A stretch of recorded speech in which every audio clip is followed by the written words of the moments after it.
Good evening students and welcome again. Part 2 जीव जगत का वर्गीकरण से आगे पार्ट 5 हम देखते हैं अभ्यास प्रश्न। और सबसे पहला हमारा प्रश्न है, वर्गीकरण की पद्धतियों में समय के साथ आए परिवर्तनों की व्याख्या कीजिए। तो स्टूडेंट्स, इस प्रश्न का उत्तर आप इस प्रकार से राइट करेंगे कि जीवों को समानताओं और असमानताओं के आधार पर विभाजित करना वर्गीकरण कहलाता है, या जीवों को समानता और असमानताओं के आधार पर समूहों में और उपसमूहों में बांटना वर्गीकरण कहा जाएगा। वर्गीकरण की पद्धतियों में समय के साथ अनेक परिवर्तन आए हैं, जैसा कि हमने थ्योरी में पढ़ा है कि वर्गीकरण की जो पद्धतियाँ हैं वो समय के अनुसार बदलती रहती है। प्रारंभिक पद्धतियाँ जो थी वो कृत्रिम थी, उसके पश्चात प्राकृतिक वर्गीकरण की पद्धति आई और फिर जातिवर्तीय वर्गीकरण की पद्धतियों का विकास हुआ। तो स्टूडेंट्स, कृत्रिम वर्गीकरण की पद्धति में हमने पढ़ा है किस प्रकार की वर्गीकरण की पद्धति में वर्दी लक्षणों या कायिक लक्षणों को आधार बनाया जाता है। कैरोलस लिनियस के द्वारा दिया गया वर्गीकरण आर्टिफिशियल क्लासिफिकेशन सिस्टम द्वारा ही दिया गया था और उन्होंने पुमंग के लक्षण को आधार बनाकर अपना वर्गीकरण प्रस्तुत किया। कृत्रिम लक्षणों के आधार पर किए गए वर्गीकरण में जिन पौधों के समान लक्षण थे उन्हें अलग अलग तथा जिनके लक्षण असमान थे उन्हें एक समूह में रख दिया गया। तो ये इस प्रणाली का सबसे बड़ा दोष था, यह वर्गीकरण की दृष्टि से सही नहीं था, इसलिए आजकल इस वर्गीकरण पद्धति का प्रयोग नहीं किया जाता है। समय के साथ फिर दूसरी पद्धति आई, प्राकृतिक वर्गीकरण पद्धति, जिसे हम नेचुरल क्लासिफिकेशन सिस्टम भी कहते हैं। प्राकृतिक वर्गीकरण पद्धति में पौधों के संपूर्ण प्राकृतिक लक्षणों को ध्यान में रखकर उनका वर्गीकरण किया जाता है, यानी यहाँ पर प्राकृतिक लक्षणों को महत्व दिया जाता है। पौधों की समानता निश्चित करने के लिए उनके सभी लक्षणों, विशेषतया पुष्प के लक्षणों का अध्ययन किया जाता है। इसके अतिरिक्त पौधों की आंतरिक संरचना जैसे शारीरिकी, भ्रूणिकी, फाइटोकेमिस्ट्री आदि को भी वर्गीकरण में सहायक माना जाता है। और बीजों का प्राकृतिक लक्षणों पर आधारित वर्गीकरण सबसे पहले जॉर्ज बेंथम और जोसेफ डाल्टन हुकर द्वारा भी प्रस्तुत किया गया, जिसे उन्होंने जेनरा प्लांटरम नामक पुस्तक में प्रकाशित किया था। यह वर्गीकरण प्रायोगिक कार्यों के लिए अत्यंत सुगम तथा प्रचलित वर्गीकरण है। तो स्टूडेंट्स, जो बेंथम और हुकर का प्रसिद्ध वर्गीकरण है जिसका उपयोग आज भी किया जाता है, वो प्राकृतिक वर्गीकरण का ही उदाहरण है, आप याद रखेंगे।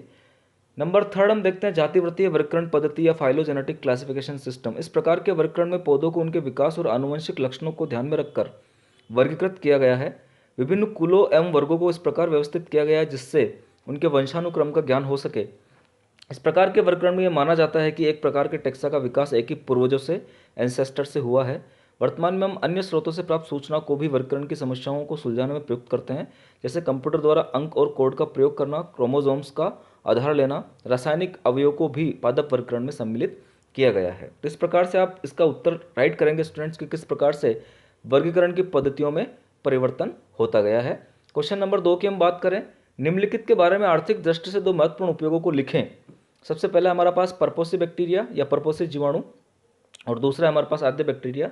तो परपोसी जीवाणु के जो उपयोग है स्टूडेंट्स आप जानते हैं, दूध से दही बनाने में इनका प्रयोग किया जाता है। जो लैक्टोबैसिलस है वो दूध को दही में चेंज करता है। एंटीबायोटिक या प्रतिजीवियों के उत्पादन में इनका उपयोग किया जाता है। ह्यूमस निर्माण में ये उपयोगी होते हैं। साथ ही लेग्यूमिनेसी कुल के पौधों की जड़ों में जो राइजोबियम बैक्टीरिया मिलता है जो कि नाइट्रोजन स्थिरीकरण करता है, वो परपोसी बैक्टीरिया का ही उदाहरण है।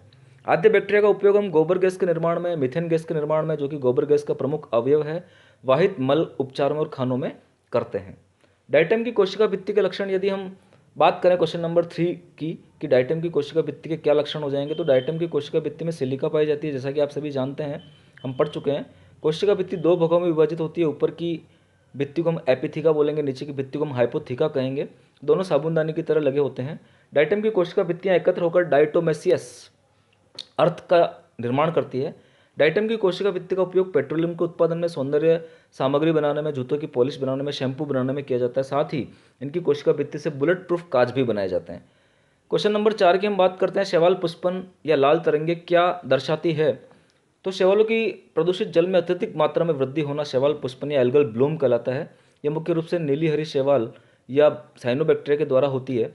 शैवाल पुष्पन के कारण विषाक्त पदार्थ पानी में छोड़ती है और इस पानी के कारण जलीय जीवों की मृत्यु हो सकती है, क्योंकि पानी की जो डिजॉल्व ऑक्सीजन है, गुलित ऑक्सीजन है, काफ़ी कम हो जाती है। डाइनोफ्लैजिलेट्स का एक उदाहरण है गोनियोलेक्स। ये समुद्र के जल में तीव्र गुणन और अत्यधिक वृद्धि करता है, जिसकी वजह से समुद्र का जल लाल दिखाई देने लगता है।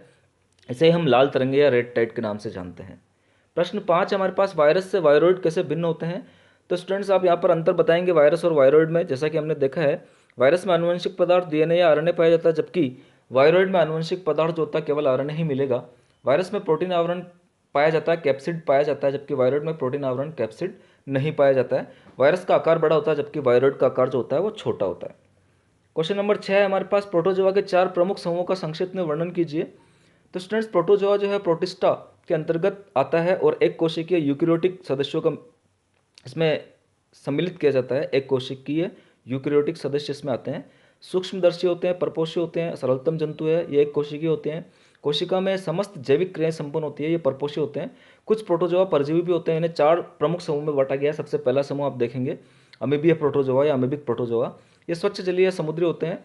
कुछ नम मृदा में भी पाए जाते हैं। समुद्री प्रकार के अमीबी प्रोटोजोआ की सतह पर सिलिका का कवच होता है। ये स्यूडोपोडिया या कूटपात की सहायता से लोकोमोशन करते हैं, प्रसरण करते हैं तथा पोषण करते हैं। एंट अमीबा जैसे कुछ अमीबीय प्रोटोजोआ परजीवी होते हैं। एंट अमीबा हिस्टोलाइटिका, जिससे अमीबिक पैचिस रोग होता है। मनुष्य में एंट अमीबा हिस्टोलाइटिका के कारण अमीबिक पैचिस रोग होता है। दूसरा हमारा उदाहरण है या ग्रुप है प्रोटोजोआ का कशाबी प्रोटोजोआ, फ्लैजिलेट प्रोटोजोआ। इस समूह के सदस्य स्वतंत्र तथा परजीवी होते हैं। स्वतंत्र भी हो सकते हैं, परजीवी भी हो सकते हैं। इनके शरीर पर रक्षात्मक आवरण पेलिकल होता है। प्रचलन तथा पोषण में कशाब सहायक होते हैं।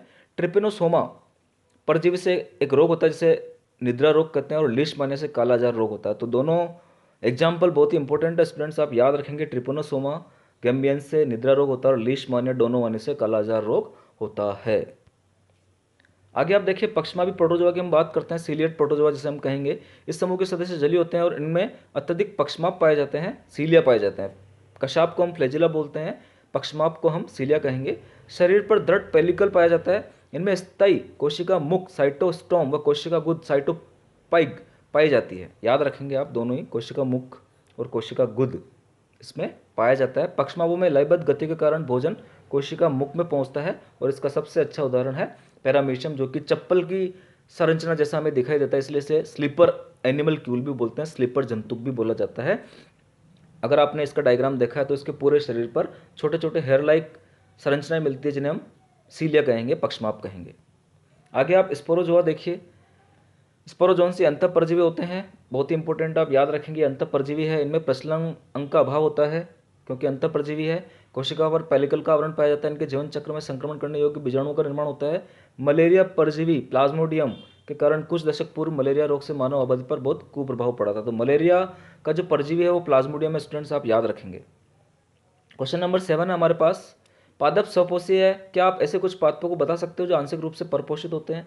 तो हमने हमारी एनसीईआरटी बुक में पढ़ा है स्टूडेंट्स, लेसन पढ़ते वक्त भी कुछ उदाहरण हमने देखे थे कीट बख्शी पौधों के। तो कीट बख्शी पौधे जैसे यूट्रिकुलेरिया, ड्रोसेरा, नेपेंथीज, आप उदाहरण बिल्कुल याद रखेंगे।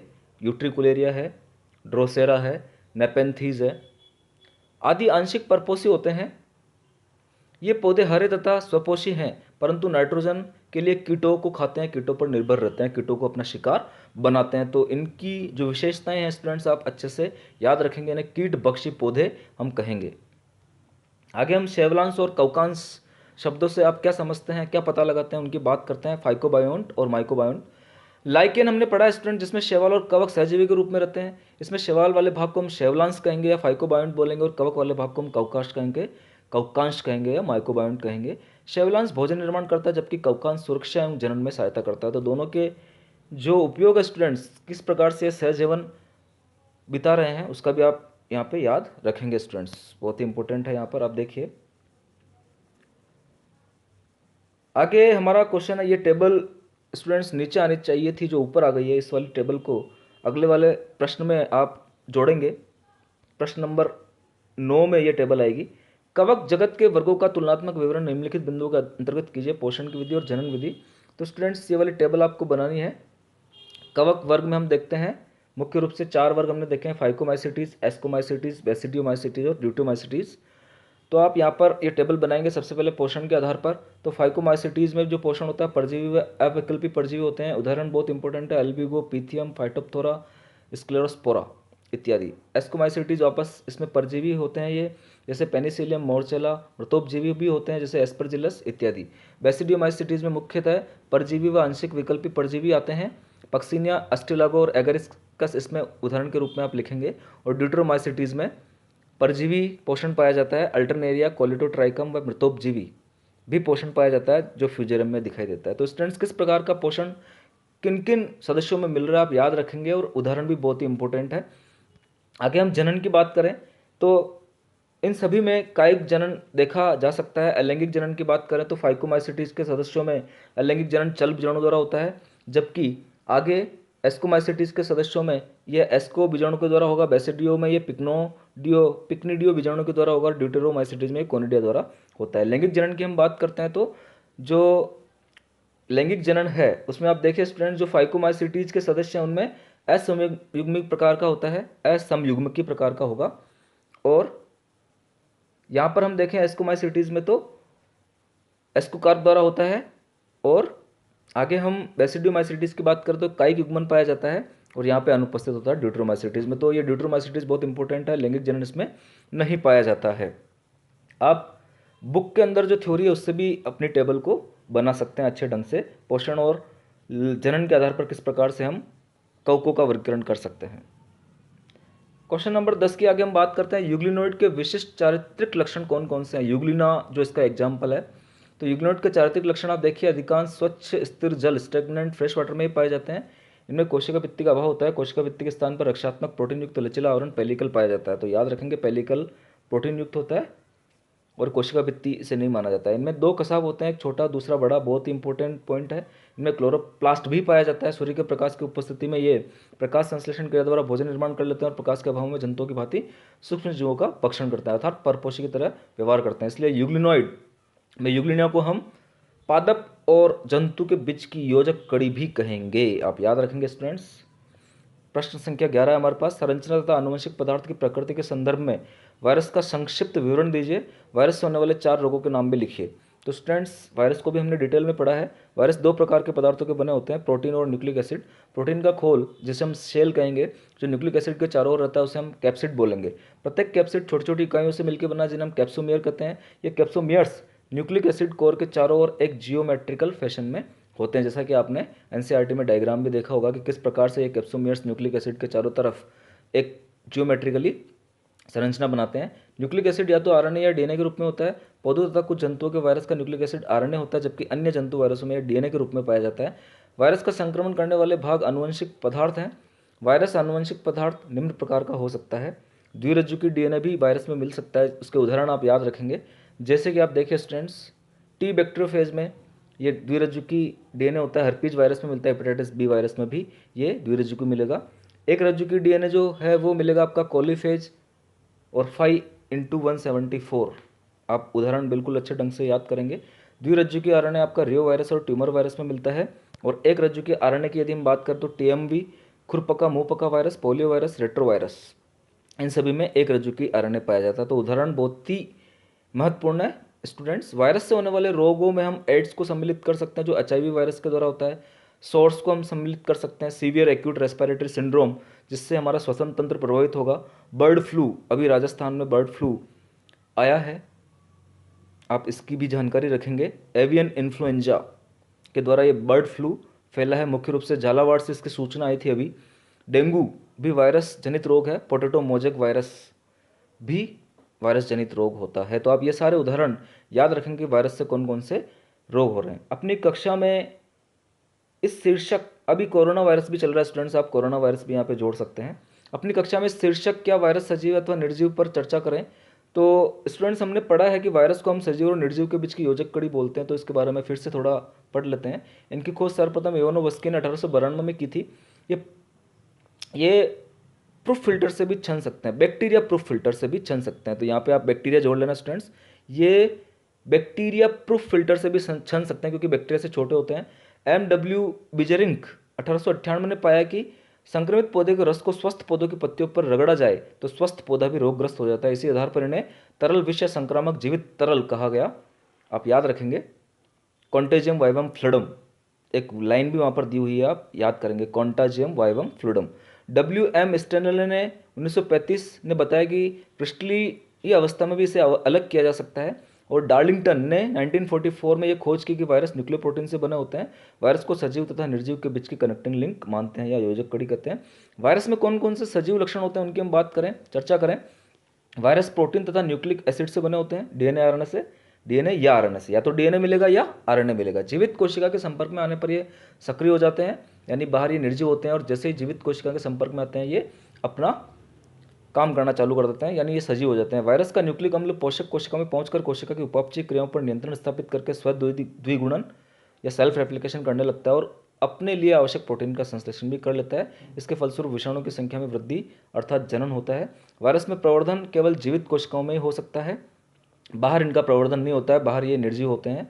जैसे इनको जीवित कोशिका मिलती है, ये सजीव की तरह व्यवहार करने लगते हैं। इनमें उत्परिवर्तन के कारण आनुवंशिक विभिन्नताएं उत्पन्न होती है। वायरस ताप, रासायनिक पदार्थ, विकिरण तथा अन्य उद्दीपनों के प्रति अनुक्रिया दर्शाते हैं। वायरस के निर्जीव लक्षण की यदि हम बात करें तो इनमें एंजाइम का अभाव होता है, कोई उपापचयी क्रिया स्वतंत्र रूप से नहीं होती है। वायरस केवल जीवित कोशिकाओं में पहुंचकर ही सक्रिय होते हैं, जीवित कोशिका के बाहर ये निर्जीव होते हैं। वायरस में कोशिका अंगक या दोनों प्रकार के न्यूक्लिक अम्ल डीएनए और आरएनए नहीं पाए जाते हैं, दोनों में से एक ही मिलेगा और कोशिका अंगक भी यहाँ पर नहीं मिलते हैं। वायरस को रवो क्रिस्टल के रूप में निर्जीवों की भांति सुरक्षित रखा जा सकता है, यानी जो क्रिस्टलन का गुण है वो निर्जीव पदार्थों का गुण है और इन्हें हम क्रिस्टलीकृत कर सकते हैं। क्रिस्टल की अवस्था में भी इनका संक्रमण शक्ति कम नहीं होती, यानी क्रिस्टलीय अवस्था में भी ये संक्रमण फैला सकते हैं। रवे की अवस्था में, हिंदी में हम रवा बोलते हैं, रवे की अवस्था में भी ये संक्रमण फैला सकते हैं। तो इस प्रकार से स्टूडेंट्स इस चैप्टर के अभ्यास प्रश्न पूरे हो जाते हैं और मैं ऐसा सोचता हूँ कि आप ये सारे अभ्यास प्रश्न बहुत ही अच्छे ढंग से कंठस्थ करेंगे, याद करेंगे। Thank you very much.